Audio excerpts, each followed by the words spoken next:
मंडी 2021 काऊ मंडी जो कि सजने को जा रही है।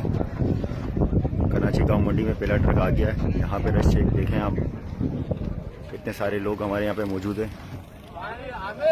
जी